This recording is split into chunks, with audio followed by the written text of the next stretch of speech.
aku cukup sering pindah-pindah kota, tapi aku merasa pindah dari Papua itu hal yang paling menyedihkan pada waktu itu. Walaupun pada waktu itu aku masih ingat juga beberapa kali ada perang suku, tapi pengalaman itu jadi kayak berkesan aja buat aku sekarang kalau diingat-ingat. Mereka itu karena tadi aku bilang dari berbeda-beda. Pas mereka mau konser, mereka sempat datang gitu kayak, "Kak, kita harus lepas jilbab kita nggak? Karena kan ini konser rohani." Gitu. Yeah. Oh, jangan. Hanya kekuatan doa dan kekuatan mama aku yang membuat aku masih bisa waras gitu untuk bisa menelaah semuanya. Ketika aku memilih untuk nyanyi lagu rohani itu kayak jadi sesuatu hal yang buat aku cukup sakral gitu. Kegagalan bukan akhir dari segalanya, kesuksesan juga tidak selalu ada selamanya. Suka duka silih berganti, tapi kemauan dan keyakinan untuk terus melangkah itu yang harus dimiliki. Dan hari ini di Zero to Hero, saya kedatangan bintang tamu spesial, Citra Scholastika. Hai, Kak Mary.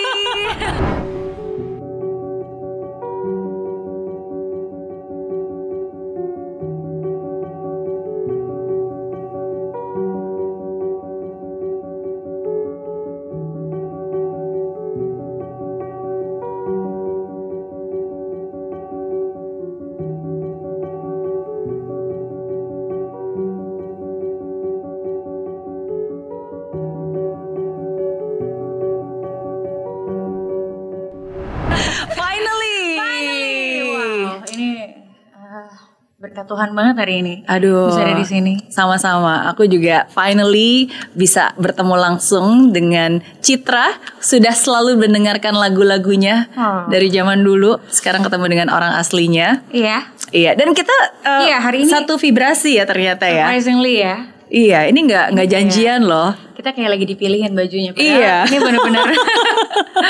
Tadi kaget kayak kita berarti bisa di bareng-bareng ini. Iya, matching berarti ya? sehati. Iya, oke. Tapi hari ini aku seneng banget karena ada banyak banget yang pengen aku obrolin juga sama Citra. Well, everybody knew Citra, bener gak? Semua orang pasti kenal dengan Citra Scholastika. Aku seneng banget sih seorang Kak Mary Riana kenal Citra. Ini beneran. Oh iya. Tadi kita sempat ngobrol-ngobrol ya, dan aku nggak bisa menggambarkan betapa senengnya aku hari ini. Aku menantikan hari ini. Thank you. It means so much. Nanti kita ngobrol-ngobrol. Tapi yang paling penting adalah mungkin banyak orang taunya Citra Scholastika jebolan idol, ya kan. Walaupun itu mungkin udah lebih dari 12 tahun yang lalu, tapi sampai sekarang sebenarnya julukan itu masih sangat melekat karena kan kapanpun, itu yang membesarkan kamu di awal kan. Tapi hari ini mungkin kita akan berbicara tentang banyak hal yang not everybody knew, yang banyak orang mungkin nggak tahu. Oke, termasuk banyak yang nggak tahu bahwa seorang Citra pernah tinggal di Papua. Iya, benar. Wow. Lama banget. Jadi waktu tahun 98 sempat ada kerusuhan dan akhirnya papaku menentukan untuk kayaknya aku sama mama harus di Papua. Jadi aku harus terpisah sama kakak-kakak aku. Gitu. Jadi tadinya aku tinggal di Jogja, aku lahir di Jogja, tapi pas dirasa Jogja pada waktu itu kayaknya kurang kondusif situasinya. Jadi kayaknya dibawa semua gitu sama papa. Cuman kakak aku memang tinggalnya di Sumatera Selatan karena memang mereka udah duluan sekolah di sana, jadi mereka nggak mau pindah gitu. Tapi berarti di Papua ada saudara atau ada kenalan? Mungkin kerabat papa ya, karena papa kerja di Freeport, jadi kayaknya memang kalau keluarga nggak ada sih. Oke. 8 tahun tinggal di sana. Iya, benar. Makan ulat, makan kecoa, makan ulat sagu. Iya, aku punya masa kecil yang indah banget di Papua dan aku merasa kayaknya pengalaman yang paling, aku cukup sering pindah-pindah kota, tapi aku merasa pindah dari Papua itu hal yang paling menyedihkan pada waktu itu. Aku merasa kayak aku suka banget dengan budaya di sana. Terus walaupun pada waktu itu aku masih ingat juga beberapa kali ada perang suku, tapi pengalaman itu jadi kayak berkesan aja buat aku sekarang kalau diingat-ingat kayak wah dulu pernah kayak ngumpet di bawah kasur gitu. Karena kayak banyak yang teriak-teriak gitu, kayak ada yang banyak yang panah-panah gitu dan banyak yang ngungsi akhirnya ke gereja gitu. Tapi aku merasa bahwa kulinernya luar biasa, alamnya luar biasa, dan aku suka banget sama orang-orangnya, gitu, orang-orang yang sangat genuine, gitu, terus yang sederhana, gitu, dan mereka punya semangat juang yang luar biasa. Betul, banget. Dan rasa kekeluargaan, rasa benar. memiliki yang sangat besar dan sangat tinggi. Dan mereka sangat welcome banget sama budaya-budaya apapun yang datang ke Papua, gitu. Umur berapa berarti waktu itu kamu di situ? Umur 4 tahun, karena aku lahir 94. Oh. Iya, jadi aku dari umur 4 tahun aku tinggal di Papua sampai mungkin SD ya. Oke, berarti pas tahun 98 waktu itu usianya baru 4 tahun. Masih 4 tahun. Oke. 98 aku baru lulus SMA. udah lebih remaja 18 tahun. Berarti kita udah nggak usah dihitung. Oke. Waktu itu di mana? Di Timika. Oke. Iya, nice place. Beberapa waktu tahun lalu ya, saya punya kesempatan untuk bisa berkunjung ke Timika dan berbagi dengan warga-warga di sana. Waktu itu bagikan sharing motivasi. Ya, di tengah-tengah pandemi kemarin ini. Iya, luar biasa banget pandemi bisa ke sana. Puji Tuhan. Tapi ya itu alamnya luar biasa. Makanan-makanannya juga sangat unik, ya, dan orang-orangnya juga sangat very humble, hangat gitu, dan hangat, betul. Dan berarti kamu SD dan SMP di sana? Aku SMP di akhir SD aku harus pindah ke Sumatera karena ibu dari mama aku sempat sakit, jadi mamaku merasa bertanggung jawab untuk ngurusin masa tuanya Simbah Putri, sampai akhirnya aku beradaptasi lagi untuk pindah ke Sumatera Selatan. Waktu itu agak beda banget ya dari yang tadinya logatnya orang Papua, terus tiba-tiba aku harus beradaptasi dengan logat Sumatera Selatan. Banyak kaget gitu karena kok gini ya, terus ternyata di Sumatera Selatan juga didominasi juga orang-orang Jawa juga. Jadi ya akhirnya banyak pengalaman-pengalaman seru yang akhirnya aku juga bisa merasakan hidup di desa. Aku bisa mandi di kali, aku bisa ngerasain main layang-layang, bisa ngerasain punya sawah, punya peternakan dan lain-lain. Tapi akhirnya dari situ aku ngerasa kayak aku pengen deh punya pendidikan yang kayaknya membuat aku juga pengen tahu rasa kota tuh, tinggal di kota gimana. Akhirnya aku bilang sama papaku, aku pengen banget sekolah di kota, entah di Jakarta atau di mana. Terus papaku bilang, kalau kamu bisa ranking minimal 3 besar itu kamu boleh tinggal di kota. Terus aku bilang, mustahil banget, pada waktu itu aku rankingnya 6 kalau nggak salah. Iya, jadi lumayan lah. Aku kayak harus berjuang lagi. Berjuang, akhirnya aku bisa ranking 2, walaupun nggak 1. Tapi papaku akhirnya bilang kayak, yaudah deh kamu boleh di Jogja. Akhirnya aku SMP-nya baru di Jogja. Sampai kelas 1 SMA aku ikut ajang pencarian bakat dan terbawalah aku di Jakarta. Oke, berarti waktu itu untuk pindah ke Jogja itu benar-benar atas kemauan kamu sendiri, kamu ingin, dan di Jogja berarti sendiri, keluarga masih di Sumatera Selatan? Akhirnya mamaku pindah juga ke Jogja, kakakku pas mau kuliah juga, gitu. Jadi akhirnya semua move ke Jogja. Pada dasarnya memang punya rumahnya di Jogja, gitu. Ya, karena memang lahirnya juga di Jogja. Iya, gitu. Jadi akhirnya diboyong semuanya ke Jogja, terus beda lagi culture-nya, terus. Tapi ya kalau misalnya udah pindah di Jogja pasti jadi medok gitu. Siapapun yang punya tinggal di Jogja walaupun satu tahun gitu pasti langsung medok. Tapi aku merasa jadi kayak, wah, aku benar-benar orang Jogja gitu. Iya, kembali ke tanah kelahiran. Iya, bukan hanya lahir di Jogja gitu. Tapi akhirnya jadi punya banyak pengalaman budaya yang lebih kaya gitu. Tapi untuk seseorang apalagi masih sekolah ya, untuk harus berpindah lokasi, berarti kan itu penyesuaian yang nggak mudah karena teman-teman baru, lingkungan sekolah baru, dan kita sendiri tahu ya, sometimes kadang-kadang kalau di sekolah itu kalau ada murid baru pasti agak ada distance, ya kan, ada banyak yang mungkin orang baru kurang nggak memahami, akhirnya ya mulai berasumsi. Iya. Yang saya ketahui waktu itu Citra juga pernah sharing bahwa masa-masa SMP itu juga cukup berat. Benar. Karena sering dibully. Benar banget. Jadi aku dari yang punya pengalaman yang indah di Papua, pengalaman yang seru di namanya Belitang di kabupaten ya dari Sumatera Selatan. aku ngerasa punya masa kecil yang sangat seru, senang gitu. Tiba-tiba aku pindah ke Jogja yang aku sangat berjuang banget. Aku waktu itu masuk ke sekolah swasta. Ternyata aku malah mendapatkan kayak pengalaman senioritas yang sangat-sangat buruk sih menurut aku. Sampai akhirnya aku merasa itu adalah masa paling pahit dalam hidup aku.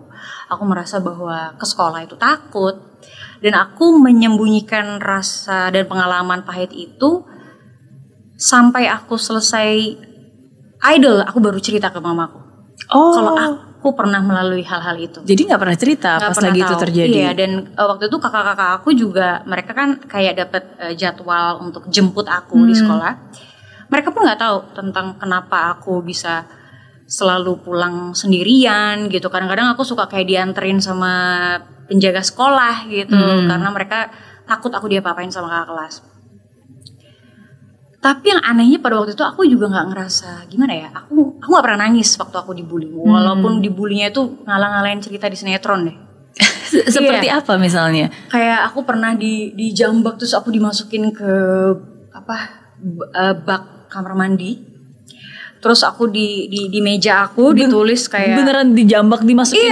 Iya. Terus aku disuruh ngerjain piketnya kakak kelas. Terus aku harus kayak di meja aku tuh ditulisin banyak kata-kata yang wow banget. Sampai akhirnya apesnya nih Kak, waktu aku masuk ke SMA, di mana aku akhirnya memilih untuk nggak mau swasta lagi. Aku maunya masuk negeri, dan puji Tuhan dapat negeri. Pas aku ikut ajang pencarian bakat, aku ketemu dengan gerombolan kakak-kakak ini yang ikut juga, dan mereka juga masih membuli aku di situ. Mereka menganggap bahwa kayak mau jadi artis gitu.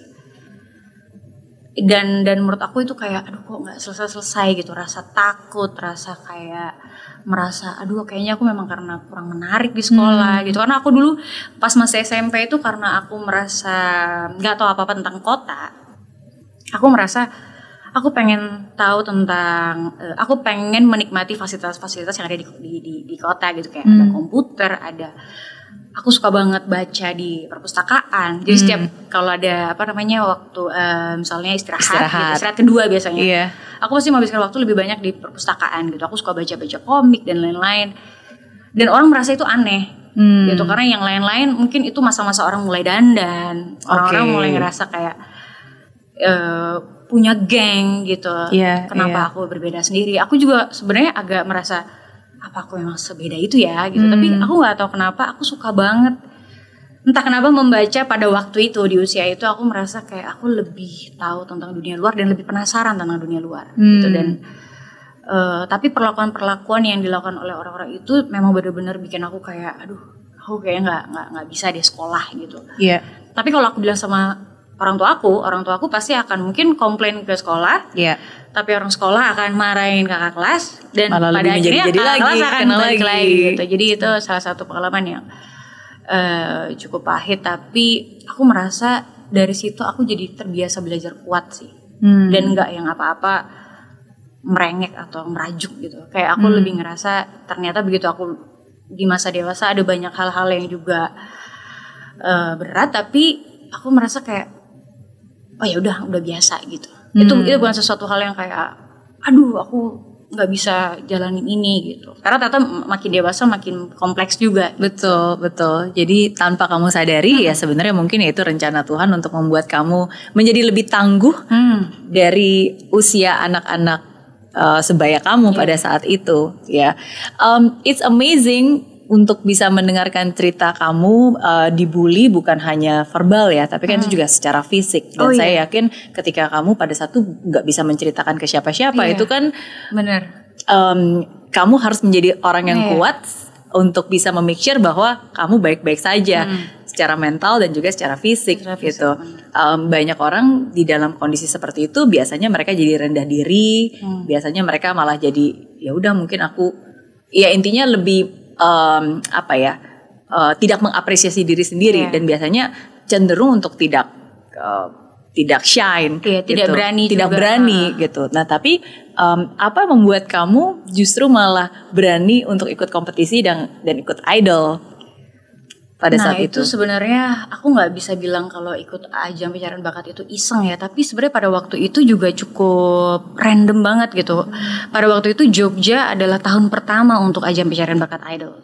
Jadi aku merasa euforianya tuh luar biasa di sekolah aku, dan aku lagi happy-happynya pakai putih abu-abu. Lagi 6 bulan yang happy banget, ngerasain nggak ada senioritas, nggak ada gap antara kakak kelas dan kelas-kelas yang lain gitu. Dan aku melihat semua orang happy banget dengan berita idol ini gitu. Dan aku merasa kayak aduh kalau mau ikut tapi usia aku belum sampai gitu. Dan kalau aku ikut aku yakin papaku gak akan setuju, karena papaku bukan orang yang suka dengan hal-hal yang kurang pasti gitu. Jadi kayaknya papaku mungkin melihat aku suka nyanyi tapi itu hanya hobi gitu, gak akan menganggap itu akan jadi masa depan atau pekerjaan atau profesi gitu.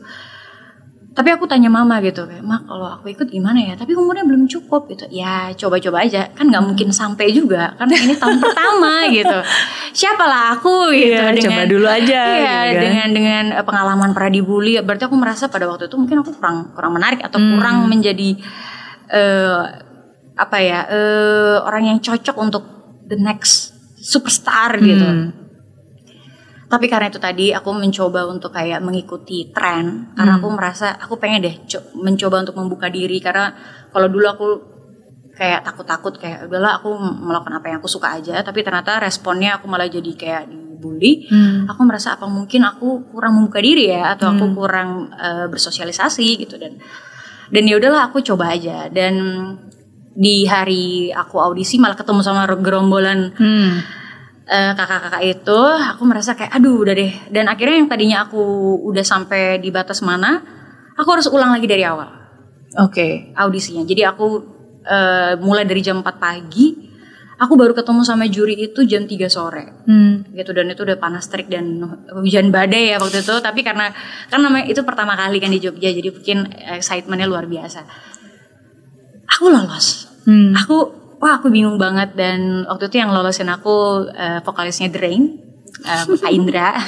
Sangat berjasa buat aku. Di mana-mana aku selalu cerita, karena kalau bukan karena kalau waktu itu moodnya atau telinganya lagi bermasalah, mungkin nggak akan sampai di sini kayaknya aku. Dan waktu itu entah gimana cara Tuhan bekerja, tapi cepat sekali prosesnya. Tiba-tiba aku pulang. Waktu itu mama aku lagi jualan bakery. Jadi aku bilang, "Mah, kayaknya aku harus ke Jakarta deh. Tapi nggak tahu ya. Tapi ini kayak baru di Jogja aja." Emang kenapa? Tadi aku ketemu semua juri yang ada di Idol itu. Ada siapa? Ada artis ini semua ada di situ. Loh, serius kamu? Iya, tapi mungkin aku cuma menang di Jogja kali. Tadi mama jemput kamu itu banyak banget orang yang kalau kamu menang berarti kamu di atas mereka gitu. Dan waktu itu aku masih 15 tahun. Jadi kayak aku bilang, ayo udahlah paling juga gak lolos gitu. Tiba-tiba aku, long story short, aku ditelepon dan berbagai proses. Tiba-tiba aku ada di Jakarta, tiba-tiba aku ketemu juri utama. Itu lebih ajaib lagi. Dan tiba-tiba aku sampailah di Indonesian Idol. Gitu. Iya, dimana orang-orang yang mungkin awalnya nggak tahu Citra ini siapa, nggak kenal, tapi mereka percaya dan mereka mau mengeluarkan pulsanya untuk mengevote kamu, dan akhirnya kamu bisa menjadi selalu bersyukur runner di Indonesian Idol. Pintu sudah dibukakan, tapi banyak yang nggak tahu bahwa ternyata nggak semudah itu. Itu sih aku bilang, banyak orang bilang ajang pencarian bakat itu sesuatu yang instan. Tapi kalau dilihat kembali 12 tahun yang lalu, kayaknya untuk bisa bertahan dengan nama Citra Scholastika, untuk bisa dipanggil, untuk bisa masuk ke semua TV, menurut aku banyak sekali yang aku dobrak pada waktu itu. Dan waktu itu karena memang almarhum papa aku sangat menentang aku, jadi papaku pernah bilang kayak udah sampai situ tapi cuma masuk di TV itu aja gitu. Wah, aku merasa tertantang untuk membuktikan bahwa aku bilang sama manajer aku, pokoknya kalau ada tawaran dari TV manapun, nggak usah tanya harganya berapa atau fee-nya berapa, pokoknya bikin papaku setiap buka TV ada aku, gitu. Dan menurut aku amarah atau emosi waktu itu malah membawa aku untuk berjuang berkali lipat gitu daripada yang seharusnya. Karena waktu itu kan kalau juara 2 harus antri gitu istilahnya. Setiap season pasti beda-beda cara promosi ya. Tapi di season aku tuh juara 2 atau juara-juara yang ke belakang harus menghargai sang juara 1 gitu. Sehingga aku juga harus menunggu 1 tahun untuk menantikan. Aku ditolak di mana-mana karena aku cuma juara 2. Jadi aku menanti-nantikan siapa ya label yang mau ambil aku gitu. Karena aku merasa ya Tuhan, aku udah sampai sejauh ini dengan sangat magic banget. Tapi kalau harus pulang ke Jogja dengan kegagalan, rasanya kayak apakah aku kurang memanfaatkan peluang yang ada atau gimana ya. Dan karena aku merasa bahwa kayaknya bukan tanpa alasan di Tuhan bawa aku sejauh ini gitu. Jadi akhirnya satu persatu pintu mulai terbuka. Akhirnya diperkenalkan aku dengan lagu Everybody Knew. Akhirnya aku diperkenalkan dengan beberapa musisi. Terus akhirnya 1-2 kali. Dan karena tadi aku ngotot banget untuk masuk ke Smart TV, akhirnya Smart TV merasa bahwa oh ternyata kamu bisa masuk Smart TV ya gitu ya. Oh iya boleh gitu. Dan akhirnya orang mungkin lebih mengenal aku dengan nama aku gitu. Karena aku gak boleh membawa nama Ajang Pencarian Bakat karena aku bukan juara satunya. Oke. Iya, dan akhirnya dengan doa dan usaha pasti bisa. Pasti. Iya, dan itu menjadi album pertama kamu ya. Aku pasti bisa. Dan bisa sampai segini. Wah. Iya, menikmati semua dan menghadapinya. Iya, not easy karena ya itu kita semua tahu proses menuju ke sana pasti tidak mudah. Untuk bisa sampai ke sana aja tidak mudah, apalagi bisa menikmati dan menghadapinya. Prosesnya. Iya, tapi ada doa di balik lagu itu yang menguatkan, bukan hanya menguatkan kamu tapi menguatkan semua orang yang mendengarnya. Oh, amin. Termasuk menguatkan saya juga ya, karena itu juga salah satu hal yang selalu saya bilang pokoknya pasti bisa, dengan doa dan usaha pasti bisa gitu. Karena kan nggak ada yang nggak mungkin, kita harus yakin dulu baru mungkin. Kalau kita aja nggak yakin mana mungkin, ya kan? Iya, menikmati dan menghadapinya. Iya. Itu cerita dari berarti 12 tahun yang lalu ya? Iya, 12 tahun. Iya. Album Pasti Bisa berarti tahun berapa tuh? Jadi kalau entah kenapa di season era tahun-tahun aku pertama kali mengeluarkan single tuh udah bukan kayak zaman dulu yang orang berlomba-lomba punya album. Jadi waktu di season aku atau masa-masa awal karir aku tuh lagi musim-musimnya orang untuk keluarin single by single gitu, karena jual album itu bukan hal yang mudah pada waktu itu. Dan hanya lewat beberapa franchise makanan orang bisa menjual karya mereka. Dan jadi itu kayak tahun 2013 atau 2014 aku baru punya album. Sedangkan lagunya sebenarnya sudah ada di tahun 2012. Gitu. Sampai akhirnya dibuatkan album ya. Pernah melewati masa-masa sulit, bahkan saya dengar sampai numpang hidup, nggak punya penghasilan. Kalau sampai numpang hidup itu sebenarnya di awal karir justru, karena memang waktu pindah ke Jakarta memang nggak punya siapa-siapa gitu. Maksudnya hanya bergantung sama keluarga yang ada di Jakarta. Tapi aku merasa kayak sebaik apapun tinggal di tempat orang pasti akan merasa kayak sungkan gitu. Jadi aku bilang sama mamaku kayaknya kita ngekos aja gitu. Jadi aku memulai karir dari ngekos, terus nabung, dan akhirnya baru berani untuk punya rumah gitu. Oke, ya. Baru untuk kayak mencoba untuk mandiri. Tapi kalau untuk di awal karir itu sebenarnya susahnya karena itu tadi ya, mungkin dulu medianya nggak sebanyak sekarang untuk bisa mempromosikan lagu, dan dulu tuh cukup alot juga untuk bisa kayak nebeng promosi di mana-mana tuh agak susah gitu. Jadi pahit beratnya ada di situ, dan karena memang waktu itu aku bukan juara satunya gitu. Tapi kalau dibandingkan maksudnya stabilnya itu aku merasa kayak Tuhan membuat semuanya tuh kayak cukup sampai akhirnya ada masa yang lebih dari cukup gitu. Ya dia tidak akan pernah membiarkan aku nggak pernah ciptaannya berkekurangan. Benar. Nggak mudah Iya. Tapi bisa. Oke. Lalu ada saatnya di mana Citra berubah atau mungkin berpindah menyanyikan lagu-lagu rohani. Nah, itu kapan dan kenapa? Terjadi waktu papaku meninggal. Karena sebenarnya waktu aku selesai dari ajang pencarian bakat itu, papa mamaku memilih untuk hidup terpisah gitu, dengan keputusannya, dengan problem yang memang sudah menggulung gitu. Dan akhirnya lepasnya ketika anak-anak disuruh minta untuk tinggal dengan siapa gitu. Dan akhirnya semuanya pindah tinggal sama mama.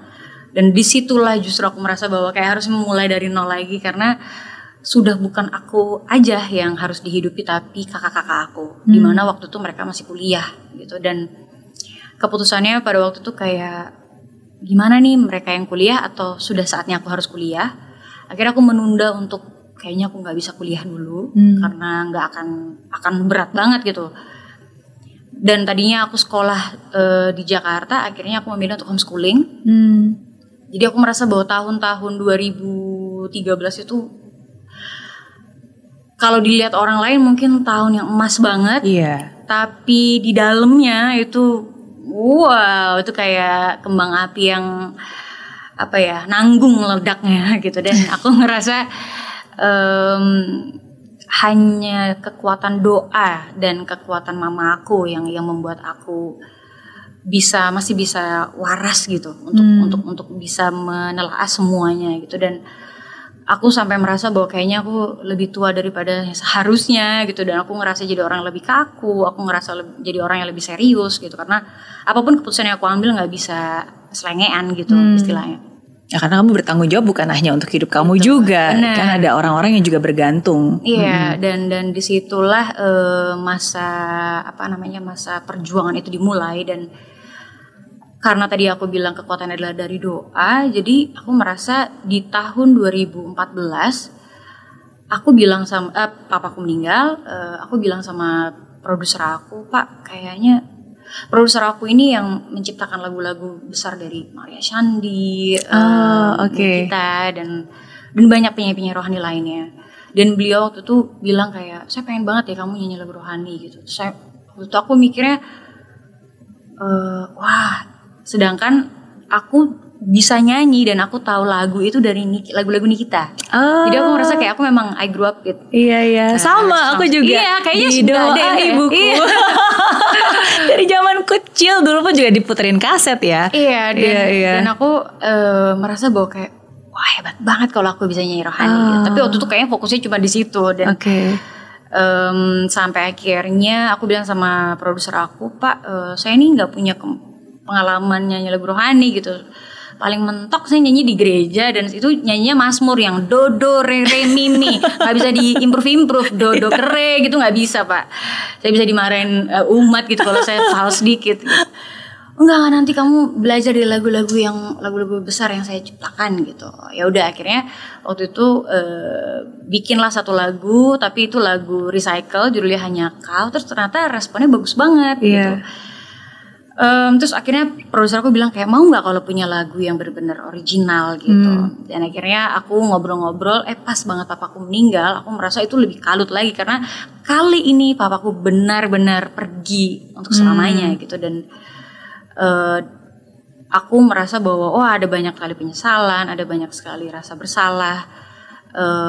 Aku merasa kayak aku udah nggak ada tiang untuk berpegang gitu, selain aku benar-benar cuma bisa minta tolong Tuhan, kalau bisa seenggak cukup-cukupnya, kalau bisa masih cukup gitu untuk hari ini gitu.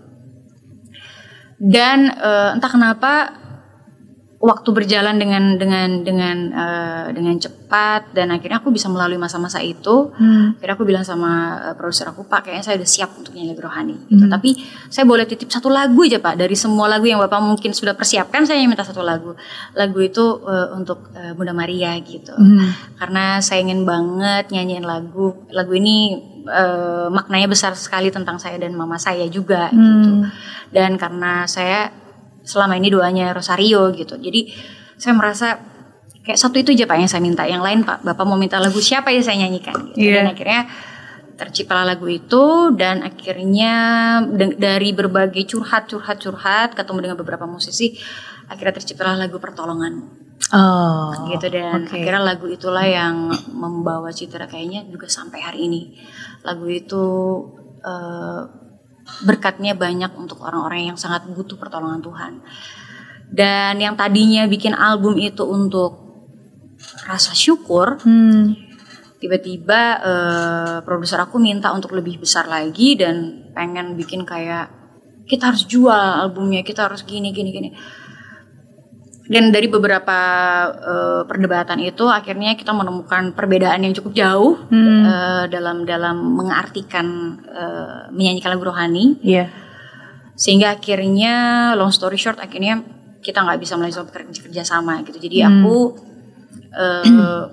mungkin memang ketika aku memilih untuk nyanyi lagu rohani itu kayak jadi sesuatu hal yang buat aku cukup sakral gitu, cukup hikmat. Dan aku yang tadinya mungkin karena aku nggak paham aja kayak promo dan segala macam atau cara menjual dan lain-lain, tapi aku jadi kayak kehilangan powernya gitu, aku kehilangan makna dari lagu rohaninya, sehingga aku bilang sama diri aku kayaknya kalau nanti aku punya lagu rohani lagi kayak harus dari aku berdoa dulu deh gitu. Dan aku juga agak-agak takut karena ketika aku menyanyikan beberapa kali, lebih dari sekali, lebih dari 2 kali menyanyikan lagu rohani, orang jadi berekspektasi bahwa kalau kamu penyanyi rohani, hidup kamu harus begini, harus hidup kamu nggak boleh begini. Aku udah jadi sebuah patokan gitu.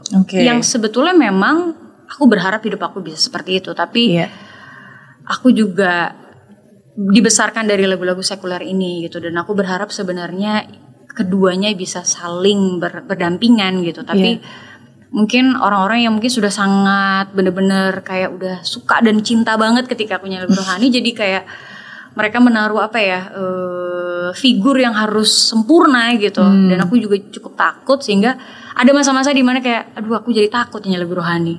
Dan itu jadi beban buat kamu.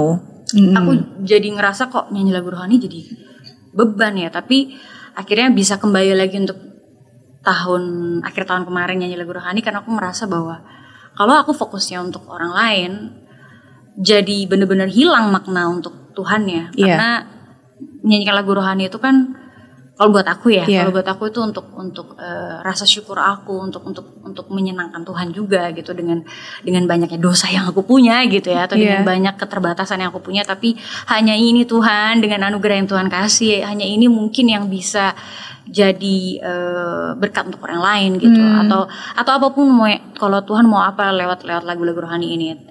Jadi fokusnya aku nggak mau ke orang-orang lain, karena kalau orang lain nggak akan ada habisnya gitu. Jadi kayak ya udah, untuk Tuhan kalau ada yang suka terima kasih, tapi kalau nggak ada ya mungkin kurang cocok. Iya. Tapi thank you so much for sharing. Karena saya yakin setiap apapun itu, maksudnya setiap kali kita melakukan sesuatu yang baik gitu, yang memang kita tahu ini sesuatu yang memang baik dan memang kita lakukan dengan niat baik gitu kan, dengan prasangka yang baik, tapi sometimes seringkali pasti akan ada selalu pikiran-pikiran yang mengatakan, yang menjatuhkan, yang bilang you are not worth it gitu kan. Maksudnya apa kamu layak gitu untuk melakukan hal ini? Siapakah kamu gitu kan? Maksudnya apa kamu bisa nyanyi beginilah dan seterusnya gitu. Tapi nanggung nih lagu sekuler tiba-tiba nyanyi lagu gini. Iya, apapun itu ya, maksudnya baik itu sebagai penyanyi maupun pembicara maupun penulis, apapun profesinya, sebagai guru, apapun itu pasti akan selalu ada suara-suara yang bilang who am I gitu. Siapakah aku untuk bisa layak melakukan hal ini gitu. Tapi ya pertanyaannya kembali lagi kan, siapakah kamu tidak bisa melakukan hal tersebut? Ya kan Tuhan sudah menciptakan kamu dengan segala macam talenta, berkat gitu, dan setiap salah satu hal cara terbaik untuk kita berterima kasih kepada Dia ya dengan memaksimalkan talenta itu dan mengembalikannya menjadi sebuah karya. Tapi satu hal yang menurut saya sangat setuju banget sih, seperti yang Citra bilang tadi, at the end of the day ya kamu tanya kembali ke diri kamu sendiri gitu, fokusnya ke siapa? Iya, kalau kita fokusnya kepada me ya kan, sama aja sih. Seringkali banyak orang juga suka nanya ke saya kan, wah kalau Miss Mary berbicara di depan 1.000 orang, 10.000 orang gitu kan. Kadang-kadang nervous.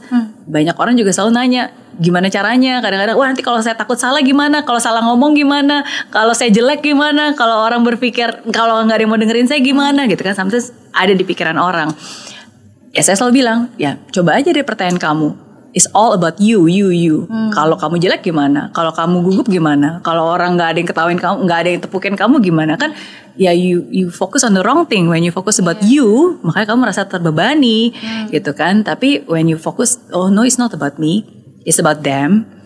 Ketika naik ke panggung, kan bukan tentang saya, tapi ada sesuatu hal baik yang mau saya bagikan untuk mereka, gitu kan? Untuk mereka, gitu. Jadi tugas saya ya menyampaikan hal itu, tugas saya ya membawakan hal tersebut gitu. Dan semoga kalau saya sudah melakukan tugas saya, mereka dengar, ya udah saya sudah selesai tanggung jawab saya. Mereka mau mendengar, mereka mau percaya, mereka mau menggunakan, itu sudah bukan tugas saya lagi gitu. Nah jadi ya ketika saya mengubah pemikiran seperti itu, ya otomatis nggak akan merasa terbebani karena tugas kita ya udah, ya kita yang melakukan tugas kita saja. Dan kita jadi lebih sukacita. Dan lebih sukacita gitu. Dan yang kamu bilang ya tugas kamu yang kamu mau kan menyenangkan hati Tuhan dengan suara indah kamu yang Jessie dan ya kan. Jadi ya ketika kamu melakukan hal itu ya nggak peduli sih orang berpikir apa. Iya, dan saya yakin itu juga bisa dirasakan kepada orang-orang yang sungguh-sungguh merasakan hal yang sama seperti kamu ingin memuji dia, ya mereka juga bisa ikut merasakan hal itu juga untuk memuji dia. Iya, karena memang aku juga sering ngobrol gitu sama para penyanyi rohani lainnya gitu, bahwa ternyata keprihatinan mereka juga sama gitu. Bahkan sempat banyak yang kayak memilih untuk stop aja deh gitu, daripada ada dapat penghakiman dari orang-orang gitu yang merasa bahwa oh kita nih adalah orang-orang terpilih untuk menjadi benar gitu. Pada akhirnya ya menjadi benar itu adalah harapan kita semua gitu, tapi atau usaha kita semua, tapi memang kalau kayak gitu aku yakin banyak orang akan berhenti, banyak orang akan memuji Tuhan diam-diam gitu. Sedangkan kadang kalau kita mikirin bukan hanya tentang kita, tapi kalau misalnya kadang aku suka kayak ketemu orang-orang yang terima kasih ya lagunya udah memberkati, terima kasih untuk jadi berkat. Di situ aku merasa bahwa ini bukan tentang aku gitu, bahwa memang Tuhan kasih lagu ini memang untuk mereka gitu. Jadi hanya memang aku merasa bersyukur aja bahwa aku yang dijadikan perantaranya gitu. Aku merasa bersyukur aja di situ. Jadi karena aku suka bilang jangan lihat akunya gitu, tapi lihat lagu ini bisa membawa apa untuk hidup kalian. Setuju. Nggak ada hal, nggak ada kata tidak layak lah. Maksudnya nggak ada orang itu terlalu besar untuk tidak bisa lagi berbagi, dan sebaliknya nggak ada orang juga terlalu kecil gitu untuk bisa melayani dan melakukan sesuatu. Jadi ya semua balik lagi ke hati kita mau melakukannya untuk siapa. Iya. Dan ya cuma kita yang tahu jawabannya kan. Iya. Wow. Dan akhirnya perjalanan kamu yang mungkin banyak orang yang nggak tahu ya, ternyata banyak banget naik turunnya, banyak banget struggling ya. Tapi mungkin memang kamu sudah terbiasa nggak mengeluarkan itu dan berusaha untuk men-solve itu sendiri ya. Terbukti ketika pas lagi kamu dibully pun ya udah tegar. Terbukti ketika mungkin orang-orang merasa bahwa itu masa kejayaan kamu, punya album segala macam, tapi kan sebenarnya ada banyak hal personally yang harus kamu selesaikan juga gitu, and it's not easy. Dan bahkan tantangan terbesar adalah justru ketika kamu ingin men-celebrate your 10 years anniversary. Benar. Itu aku juga bingung sebenarnya, kayak Tuhan ini sebenarnya buat Tuhan loh gitu, kok susah ya prosesnya gitu, dan kenapa aku harus melalui, jadi waktu itu aku mau bikin konser sebagai mungkin ceritain dulu dari idenya, kenapa mau bikin konser dan kenapa konsernya konser rohani. Nah itu dia, aduh panjang banget, takut nggak cukup ya. Semoga timnya bisa edit dengan pas. Jadi Kak, tahun 2018 itu aku kehilangan seseorang yang terbiasa ada, dan aku juga kehilangan beberapa project yang cukup besar, dan aku merasa di akhir tahun 2018 itu kayak banyak hal besar terjadi di waktu yang sama gitu, dan aku merasa kayak banyak banget yang hilang dari hidup aku. Dan di situ kayak gunung yang udah dari bawah aku bangun, karena kalau misalnya dari ajang pencarian bakat kita kan bener-bener dari zero to hero, dari yang bukan siapa-siapa tiba-tiba setiap minggu orang lihat kita, tapi pada akhirnya ketika kita udah selesai ya akan ganti season kan. Tapi gimana cara kita memaksimalkan peluang yang udah ada? Aku merasa aku harus turun lagi ke bawah, dan aku bener-bener membentuk karir aku dari bawah gitu, karena aku nggak mau gunung yang isinya angan-angan gitu. Aku mau bener-bener terisi gitu, sehingga awal karir aku memang aku balik lagi ke bawah, memperkenalkan nama aku siapa, lagu aku apa gitu. Dan thank God-nya momen-momen itu membawa aku ada di masa-masa yang sangat penuh gemerlap ya pada waktu itu. Dan aku merasa kayak ada satu masa di mana kakak aku pernah bilang gini, kayak kamu tuh kayaknya udah cukup punya apa aja yang kamu butuhkan di Jakarta. Tapi kok kamu lupa ya, maksudnya semua ini kan awalnya karena kamu nyanyi buat Tuhan gitu. Jadi di situ aku ngerasa kayak, oh iya kok aku jarang ya pelayanan di gereja gitu. Aku mungkin pelayanan tapi pelayanan untuk nyanyi-nyanyi kayak misalnya event-event ibadah gitu. Tapi yang bener-bener balik lagi ke Mazmur dengan nada do re mi itu kok udah nggak pernah ya. Akhirnya aku bilang sama tim di KAJ, aku bilang kayak boleh nggak aku nyanyi di Natal atau di mana gitu, aku jadi pemazmur gitu. Oh iya gitu. Dan akhirnya beberapa kali aku mulai lagi. Nah di masa-masa yang berat tahun 2018 itu aku ngerasa kayak aku tersesat, aku ngerasa gelap banget dunia aku. Aku merasa bahwa kayak aku selama ini memberi terus kok, ada perasaan kayak aku tuh memberi terus kok aku nggak mendapatkan apa yang aku mau, malah aku kehilangan banyak hal gitu.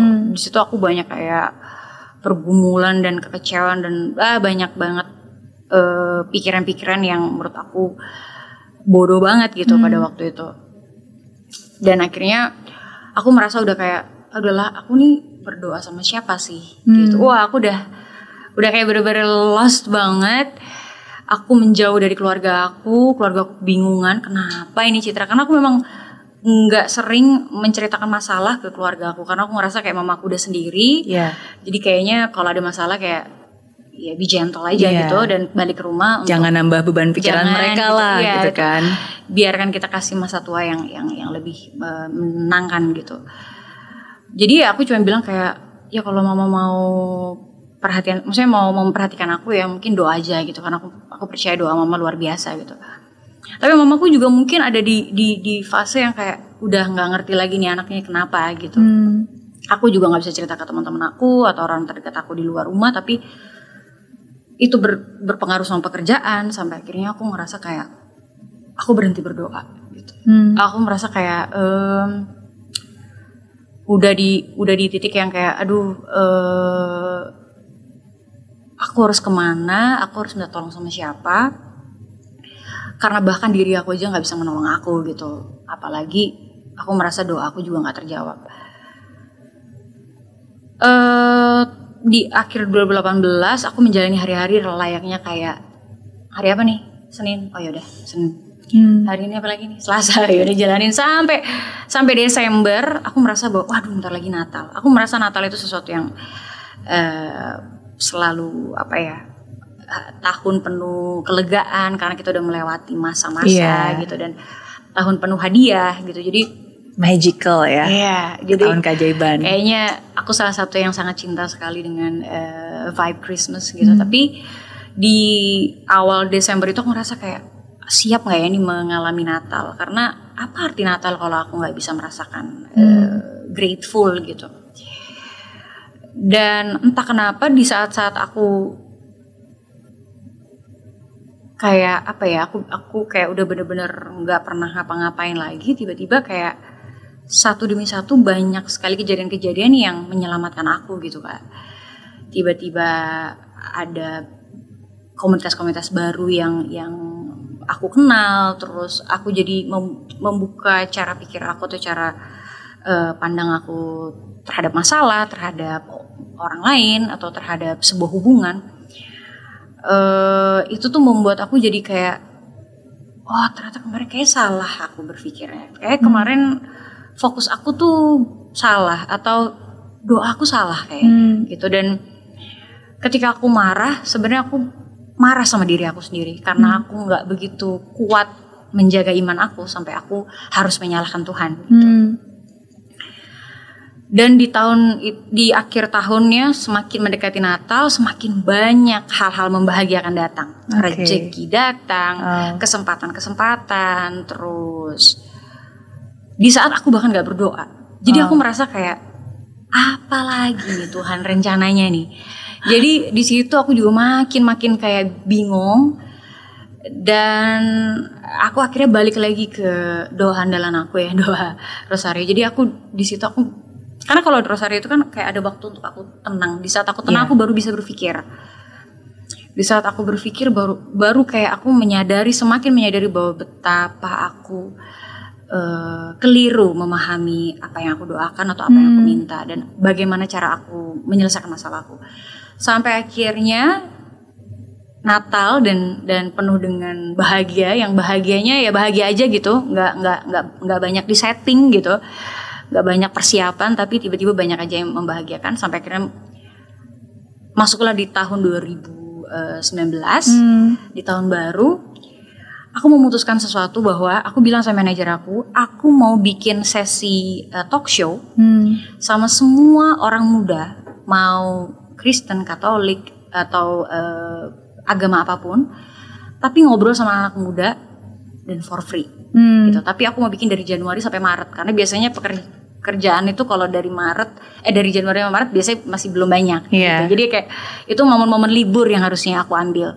Tapi aku bilang sama manajer aku kayaknya aku mau bikin free dan responnya bagus banget, responnya banyak banget yang minta pertemuan dan itu benar-benar agama apapun. Dan setiap aku sharing, ternyata aku menemukan banyak sekali anak-anak muda yang juga tersesat gitu. Banyak yang dari yang mungkin datangnya cuma 20 orang terus pindah di tempat yang lain, mulai 50, mulai 100, mulai 200. Aku merasa kayak apakah aku dari Diana? Aku merasa kayak wow, aku udah kayak motivator gitu. Padahal aku cuma mau sharing. Kalau sharing kan berarti aku bukan hanya bercerita tapi aku juga mau mendengarkan gitu. Tapi begitu aku cerita yang tadinya Maret sampailah Juni. Berlanjut terus berarti itu. Karena aku kasih kan, kayaknya aku suka gitu dan aku that's nice. Bertemu dengan banyak orang, akhirnya lanjut ke DM, lanjut ke yang lain. Sampai akhirnya tiba-tiba ada yang bilang kayak, Cit kenapa gak bikin konser ya? Ini pas loh, kayak mau merayakan 10 tahun gitu. Dan long story short akhirnya banyak yang mendukung, ayo kita bikin konser, undang semua teman-teman musisi yang mau diajak gitu. Terus aku bilang, aduh kalau lagu sekuler kayak aku merasa gak pede karena kayaknya lagu-lagu aku yang dikenal orang belum sebanyak itu untuk membuat konser tunggal gitu. Dan aku merasa kalau aku bikin konser hanya untuk ego aku, yang penting biar aku bikin konser kayaknya kurang wise gitu. Jadi kenapa nggak aku bikin konser rohani di mana ternyata memang lebih banyak orang tahu lagu-lagu rohani aku, dan aku mengajak semua teman-teman terdekat aku dari yang di idol sampai teman-teman musisi yang lain. Aku bilang kayak aku nggak bakal minta gratis gitu. Aku akan bayar sesuai yang kalian minta karena aku mau semua penyanyi rohani mereka bisa merasakan bahwa nggak diminta karena ini kan buat Tuhan gitu. Aku pengen banget mereka ngerasain dihargai juga sebagai seorang penyanyi rohani. Jadi aku bilang kayak aku bakal bayar sesuai fee kalian gitu. Terus mereka bilang kayak udahlah Cik, kita kan teman, kita udah yang penting kita seneng lah sama 10 tahun Citra berkarya gitu. Dan semuanya rencananya baik, mulus dan aman sampai 1 bulan sebelum konser. Tiba-tiba aku dibohongin sama event organizer-nya atau promotornya. Jadi tiket yang terhubung dengan salah satu agen yang untuk jadi kalau mau beli tiket harus di situ. Ternyata tidak pernah melakukan kerjasama. Jadi sampai di 1 bulan sebelum konser nggak ada yang beli. Hanya 5 orang, di 5 orang itu adalah tim aku. Jadi sebelum itu kan ada promo, press, terus latihan. Iya, aku juga di situ kayak bingung. Bagaimana caranya Tuhan dalam 1 bulan? Aku udah DP semuanya. Aku udah DP artis, aku udah DP gedung, aku udah DP semua vendor dan lain-lain. Gimana gini? Dan semua orang bilang, setiap hari mereka bilang kayak Cet, daripada malu, daripada gagal, daripada hasil yang gak maksimal, mending postpone deh. Bahkan orang yang paling selalu mendukung aku, mama aku, bilang kalau cancel aja. Karena mustahil. Iya, belum kurang dari 1 bulan tapi belum ada tiket yang terjual, cuma 5 doang tadi ya. Aku ngerasa bahwa ganjil banget, kayak masa sih buat Tuhan gak berhasil. Kalau Tuhan bilang masa sih gitu loh. Aku ngerasa pada waktu itu kayak tapi bener-bener gak ada satupun orang yang bilang bahwa ada kesempatannya ini, masih ada peluangnya. Aku cuman bener-bener bertaruh sama kepenasaran aku bahwa gak mungkin gagal gitu. Aku yakin ini ada sesuatu yang mau Tuhan kasih. Judulnya The Journey of Faith. Aku merasa salah nih kasih judul. Harusnya kasih judul yang mudah-mudah gitu, biar prosesnya lancar. Tapi karena aku merasa perjuangan hidup aku kan itu kan perjuangan iman. Jadi kayak aduh, nggak tahu ya. Tapi akhirnya long story short, itu only God's grace yang bikin tiba-tiba ada yang telepon kayak, halo Citra mau bikin konser ya? Iya, saya punya komunitas nih, saya pengen banget dengerin lagu-lagu Citra dan saya mau pesan untuk 100 orang. Oke. Dari 100 orang itu tiba-tiba ada lagi berita, Citra mau bikin konser ya? Aku bisa nggak support untuk mikrofon, untuk untuk persiapan foto sebelum di konsernya, terus banyak banget yang memberikan free endorse yang aku juga nggak tahu itu datangnya dari mana. Sampai yang punya gedung di Balai Sarbini waktu itu karena impian aku banget, kayak pengen banget punya konser di Balai Sarbini karena dia bulat gitu. Dan aku bilang kayak pengen banget. Aku sampai ngerasa apakah ini karena obsesi aku ya Tuhan ya sampai ini jadi gagal. Terus aku jalanin aja terus, aku gak mau berpikir. Aku ngerasa wah kalau ada 100 orang berarti masih ada kemungkinan. Besok ada lagi. Tapi ada aja, semakin dekat semakin ada masalah, tapi semakin ada bantuan. Ya itu aku juga bingung, aku mau menelaah itu seperti apa. Tapi semakin mendekati hari, semakin banyak. Dan sampai di 1 hari sebelum konser, itu juga semakin membludak, orang telepon sana sini, orang yang bilang ada yang tiba-tiba saya ingin melayani, saya mau kasih uang sebanyak 300 juta. Wah, itu aku juga nggak tahu datangnya dari mana. Terus tiba-tiba di hari H, kita dalam waktu 3 jam sebelum konser kita harus tambah kursi. Oh wow. Karena wah itu magic banget. Aku nggak ngerti deh untuk menceritakannya karena kayak ajaib banget ya Tuhanku ini gitu. Kayak nggak bisa aku pikir dengan kepala aku gitu. Jadi apa yang terjadi hari itu, aku sampai takut pas buka tirai konser opening ya, karena takut nggak ada yang nonton, kalau nggak ada yang dateng gitu. Karena sebelumnya ada beberapa yang bikin konser di situ, ada masalah karena ada demo pada waktu itu. Dan hari itu pas tirai dibuka aku ngerasa kayak siapa aja ini gitu, datang dari mana aja gitu orang-orang ini. Wow. Bahkan sampai konser selesai, aku udah nyanyi lagu Pasti Bisa, di mana lagu itu harusnya lagu closing. Aku sampai bilang sampai ketemu lagi ya gitu, karena orang nggak pindah, orang nggak pulang, orang nggak, sampai di lagu terakhir. Konser itu berjalan dengan amat sangat magic. Momen yang pernah menjadi titik terendah kamu, karena pada saat itu juga kamu sempat kalut dan berpikiran macam-macam sebenarnya, very stressful, depressed, tapi bisa berakhir dengan indah. Ada banyak banget orang-orang baik yang bantu aku juga di situ, seperti volunteer, keluarga, teman-teman yang dulu pernah bantuin. Aku pernah bantu mungkin mereka di IO, akhirnya kayak comot-comotan gitu. Akhirnya kita kayak punya IO sendiri dari kerabat terdekat. Terus di volunteer itu ada beberapa teman-teman muda yang mereka pernah hadir di talk show aku. Jadi mereka menawarkan diri gitu. Yang volunteer yang sebenarnya dibutuhkan 20, yang datang 90. Wow. Itu aku juga kayak. Terus mereka itu karena tadi aku bilang dari berbeda-beda.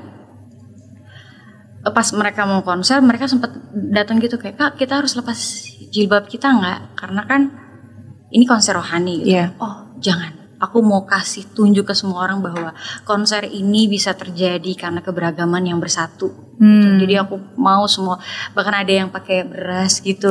Karena aku pengen bener-bener kayak, oh my god, aku bener-bener bukan hanya beruntung, tapi aku bener-bener diberkati banget untuk bisa merealisasikan hari ini. Dan selesai konser semua orang kayak nangis. Mereka bilang kayak, "Kak, walaupun aku bukan seorang Kristiani, tapi aku menikmati setiap lirik yang ada dan membuat aku jadi lebih ingin kenal agama aku," gitu.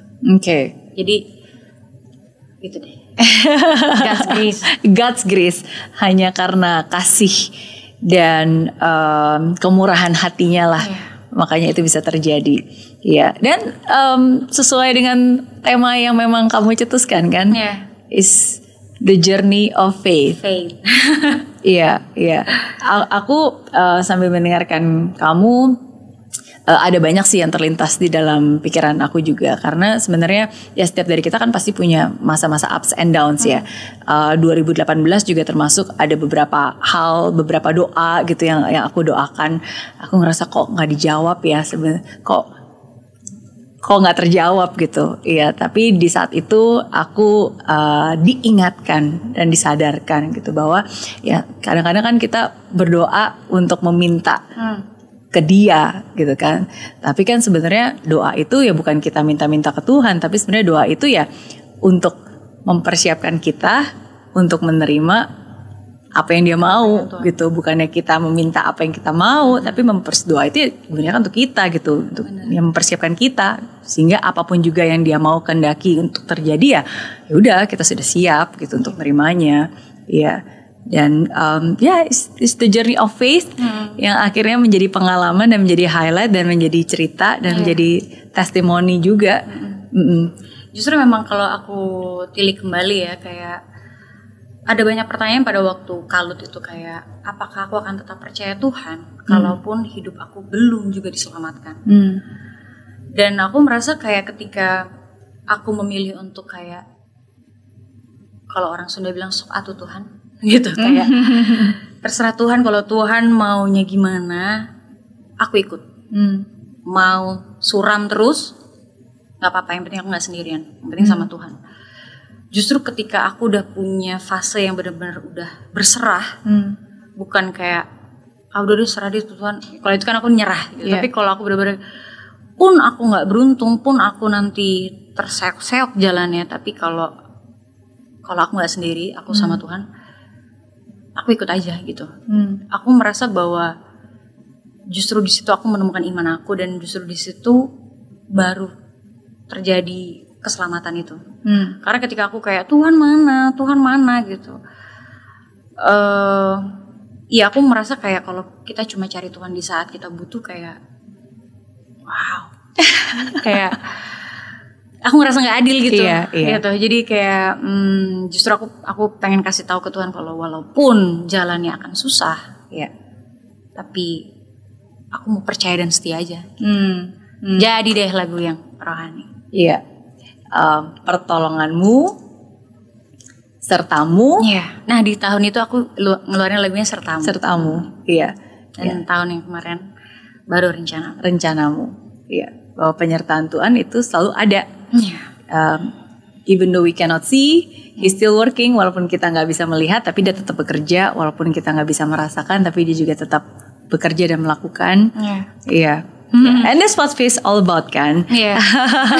Dan emang Tuhan itu kadang-kadang suka aneh ya. Kadang saya juga suka nanya, oke, Tuhan, oke, saya akan maju. tapi kasih tahu dong cluenya gimana caranya gitu, tunjukin, kasih petunjuk gitu dong gitu kan. Kalau kamu kasih petunjuk, at least saya biar lah bener gitu. Nih jalannya kasih gitu. Dong petunjuk ya kan. Cuma kadang-kadang kan Tuhan diem aja nggak ngasih petunjuk. Tapi ya mungkin disitulah Tuhan lagi mau ngetes iman kita kan. Kamu tuh benar-benar percaya nggak sih?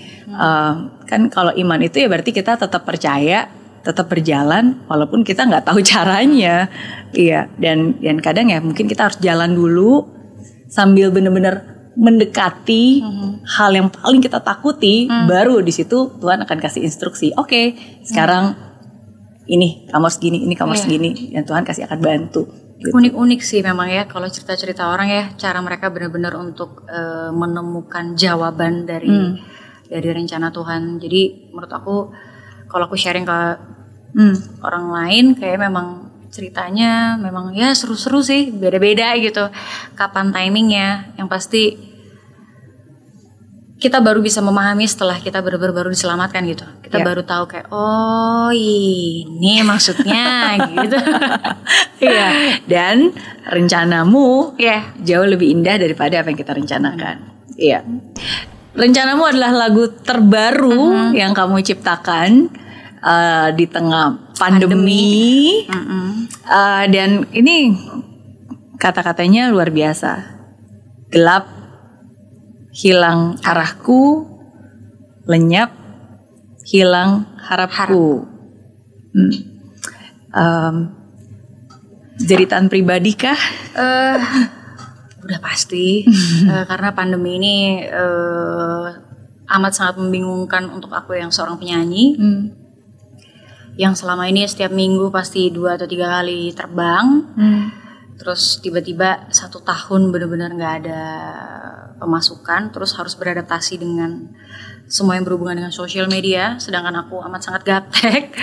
Aku merasa kayak agak kaku gitu dengan sosial media. Dan iya aku berusaha untuk beradaptasi. Karena memang sudah suka gak suka kita memang harus masuk ke dunia digital. Tapi aku merasa bahwa banyak hal yang aku kebingungan gitu dengan menyesuaikan pandemi ini gitu. Gimana cara aku bisa tetap produktif, gimana cara aku tetap bisa semangat gitu atau punya ide. Karena aku biasanya menjalankan hal yang udah pasti-pasti aja gitu. Ada banyak hal baik terjadi di pandemi karena jadi mau keluar dari zona nyaman, tapi tetap ini adalah masa termembingungkan dalam hidup aku. Kayak aku harus ngapain gitu. Banyak yang aku coba kayak jualan gitu. Kayak banyak yang dilakukan oleh banyak orang juga. Kos-kosan. Iya, kos-kosan itu memang aku merasa aku pengen meneruskan biar rumah itu tetap hidup, rumah di Jogja. Iya. Dan aku merasa kayak ini bukan cuma aku aja yang mengalami kebingungan ini, sehingga terjadilah lirik itu. Sebenarnya harapannya tuh lebih biar repetitif aja, biar lebih gampang. Tapi aku menemukan lagu itu juga tanpa rencana sih sebenarnya, Kak. Aku menemukan lagu itu di jam 3 pagi. Aku karena nggak bisa tidur, tiba-tiba aku pengen tulis aja gitu. Baru cuman ada lirik. Dari lirik yang ada, aku nggak menemukan refnya, lama banget nggak menemukan refnya. Sampai akhirnya ketemu refnya. Tapi aku nggak tahu nada untuk di bait-baitnya. Jadi kayak aku kepikiran terus di refnya, aku kayak kenapa keulang-ulang terus ya gitu. Dan aku merasa bahwa aku harus menemukan nada di baitnya karena kosong banget gitu. Sampai akhirnya butuh 3 bulan untuk aku bisa menemukan satu lagu. Aku nggak bisa main alat musik, jadi aku butuh teman aku untuk membuatkan musiknya. Jadi aku selalu yang kayak gini ya nadanya ya, gini. Aku sangat manual banget. Jadi karena adanya di sini gitu. Dari sini. Jadi kayak aku pakai namanya voice recorder dan dibantu menggubah lagu itu untuk lebih lebih hikmat. Lebih grande gitu. Dan aku berharap bahwa lagu ini jangan hanya bukan untuk membuat orang nangis kayak melo iya, gitu. Aku nggak mau. Aku berharap ya ini keinginan penciptanya ya. Iya. Maksudnya aku berharap bahwa orang terbangkitkan gitu untuk kayak walaupun pahit, walaupun berat, tapi setelah kita mengusahakan segala daya,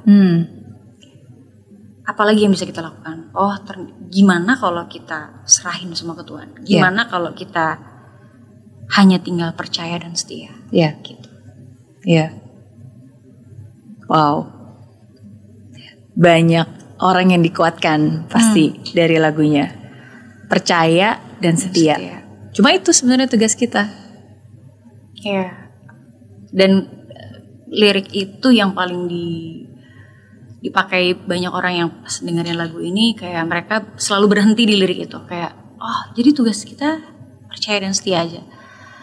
Iya, kelihatannya gampang, tapi untuk hanya percaya gitu tanpa melihat, tanpa merasakan, bisa nggak gitu.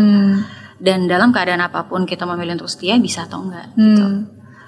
Tapi hanya siapa, maksudnya hanya orang-orang yang benar-benar bisa benar-benar mengerti lagunya untuk benar-benar tahu bahwa kapan waktunya mereka bisa merealisasikan lirik-lirik itu, untuk benar-benar memahami rencana Tuhan.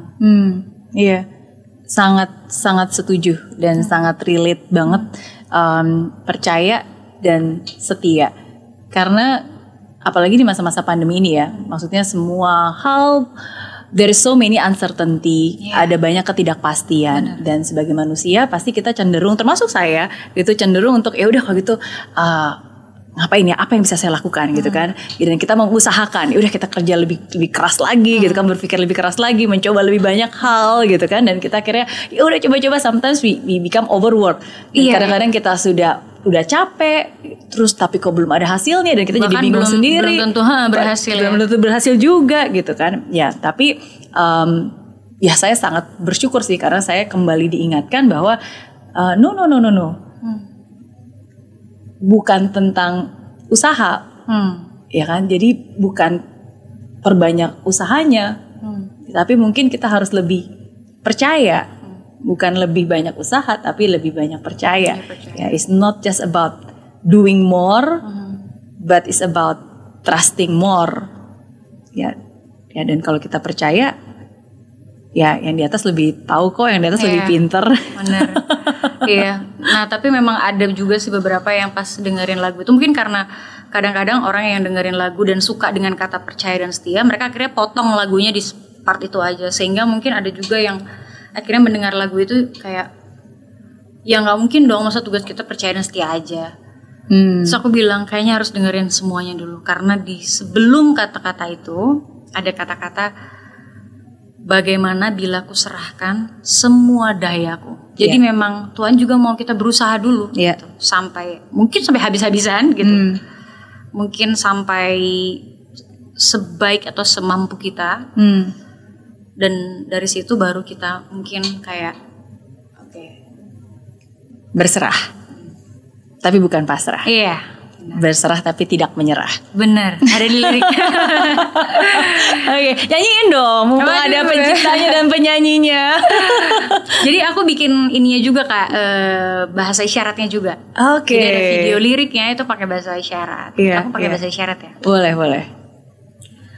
Bagaimana bila ku serahkan semua yang tersisa dari dayaku, bagianku hanya percaya dan setia,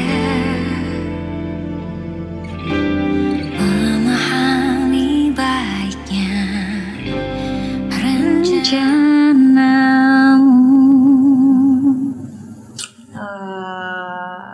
Rencana. Wow.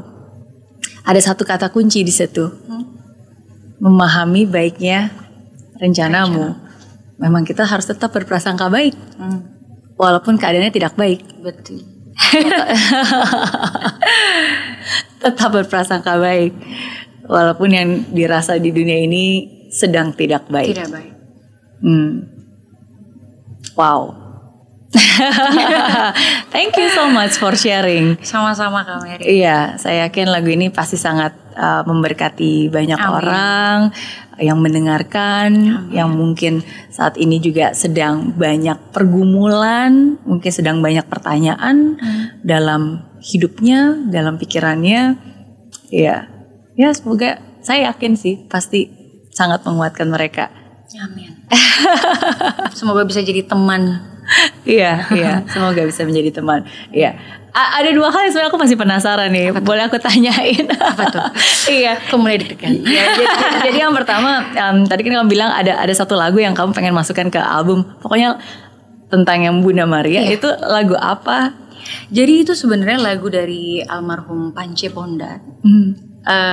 Pada waktu aku masih kecil, aku sempat kayaknya nyawanya hampir lewat gitu. Aku di usia 2 tahun atau 3 tahun, aku juga lupa. Tapi waktu itu aku benar-benar masih kecil banget dan mengalami operasi pertama di perut aku karena aku terlalu banyak minum soda. Aku nggak tahu deh apa yang terjadi. Tapi waktu itu aku dibawa ke rumah sakit dan aku opnam cukup lama. Dan satu-satunya memori yang paling aku ingat hanya ketika mamaku gendong aku pakai jari, pakai kain. Mamaku menyanyikan lagu Engkau yang dipilih Allah Bapa di surga. Jadi lagu Ave Maria. Ave Maria. Aku minta lagu itu ke produser aku, dan produser aku bertemu dengan istri dari almarhum. Dan prosesnya sangat cepat gitu, dan akhirnya aku diberikan izin untuk menyanyikan lagu itu dengan versi aku gitu. Wow, tadi ngomongin tentang Mama In waktu digendong. Mungkin ya kayaknya di usia ini, ya ampun. Iya, ini mama aku, dan aku di tahun berapa ya ini ya? 95 mungkin, 95 96. Mama aku tuh suka banget bikinin topi. Jadi aku punya banyak warna. Jadi setiap hari selalu pakai topi. Karena katanya kalau masih kecil itu suka ada yang suka main cium atau pegang-pegang kepala. Jadi kata mamaku karena takut jadi kayak ditutup gitu. Oke. Mamaku masih muda banget. Iya. Dan bener sih buktinya foto di baliknya nih. Memang kamu juga pakai topi. Oh iya. Iya, ini di Jogja. Pakai topi. Iya. Oh, masih kecil. Wow. Citra yang selalu ceria. Iya, dengan senyum manisnya. Ya, dan hari ini membawa sukacita juga buat kita semua. Amin. Ya, satu pertanyaan terakhir berarti buat Citra. Iya. Jadi tadi di awal kamu sempat menyebutkan, tapi tadi saya belum sempat nanya. Ada sebuah video yang pernah kamu tonton waktu itu. Oh, tentang Amerika. Iya, itu video apa? Untuk kamu yang ditinggalkan. Nah ya, ada banyak.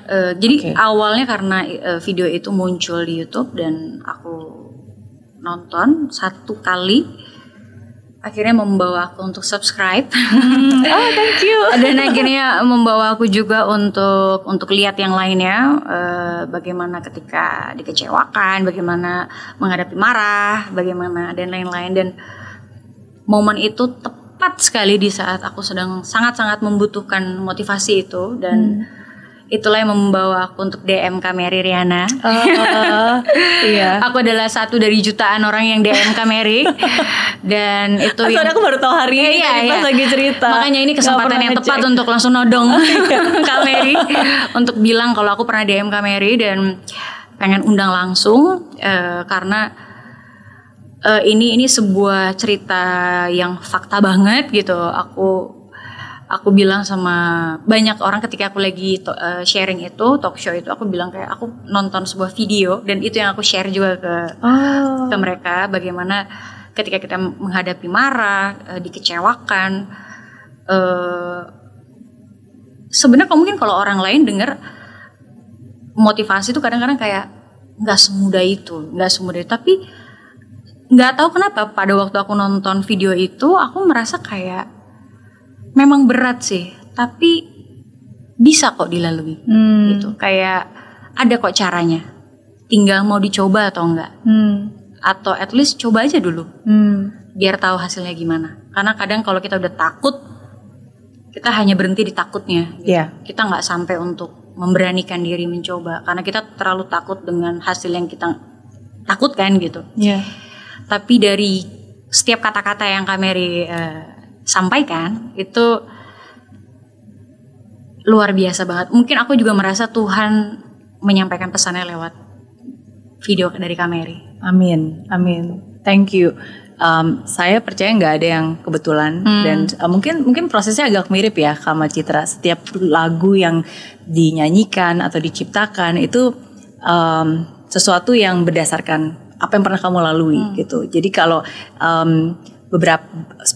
beberapa video saya khususnya semuanya yang di spoken word yang tadi salah satunya disebutkan itu sebenarnya semuanya itu berawal dari pengalaman pribadi. Jadi kayak video paling banyak yang sampai hari ini tuh ketika kamu sedih dan menderita itu adalah curahan hati yang pernah saya alami prosesnya. Nah, cuma biasanya setelah itu sudah berakhir, ya itu proses untuk saya mengeluarkan semua hal yang sudah saya lalui dan bagaimana cara menguatkan saya sendiri. Itu biasanya pengeluarannya ya lewat tulisan-tulisan yang akhirnya saya jadikan spoken word gitu. Nah, makanya termasuk juga ya itu ya kenapa doa belum terjawab lah ya kan, 5 fase ya, aku merasa bahwa itu kayak Kak Mary membawakannya dengan senyum-senyum, tapi rasanya tuh kita nontonnya nangis kan. kita nontonnya kayak gimana sih kita melalui ini gitu. Tapi aku buatnya juga sambil nangis. Gitu ya. Oke. Itu tuh fun fact juga ya.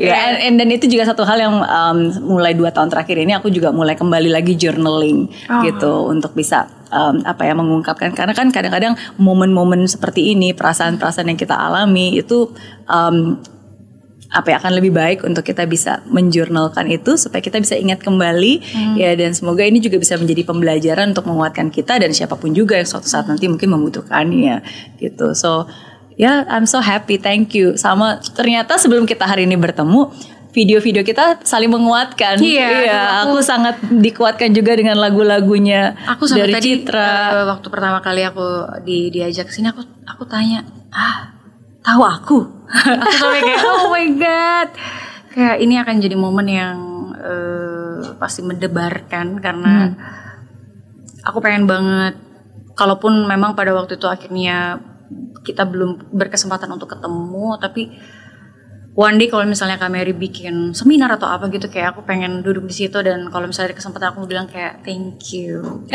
Aku mau bilang terima kasih secara langsung karena sudah menjadi bagian dari keselamatan di hidup aku gitu.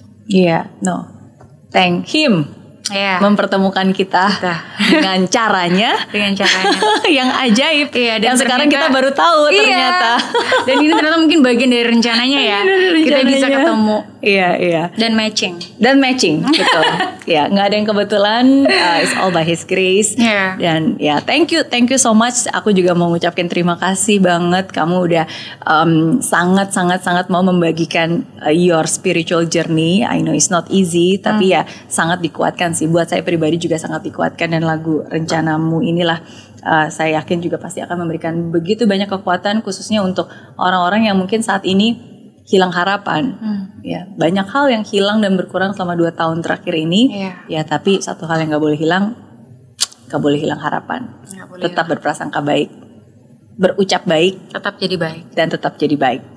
Thank you sekali lagi. Thank you for having me. Sama-sama, sukses.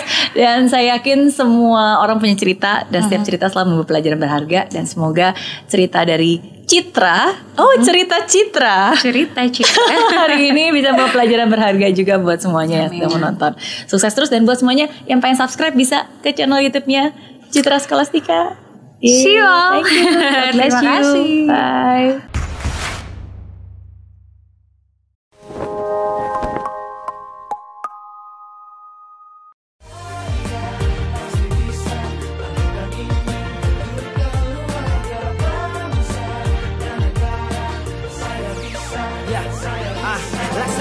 Tanpa hujan, hidup tanpa tujuan, kering dan mati tanpa hijaunya tumbuhan. Demikian kalau mimpi tak kunjung terjadi.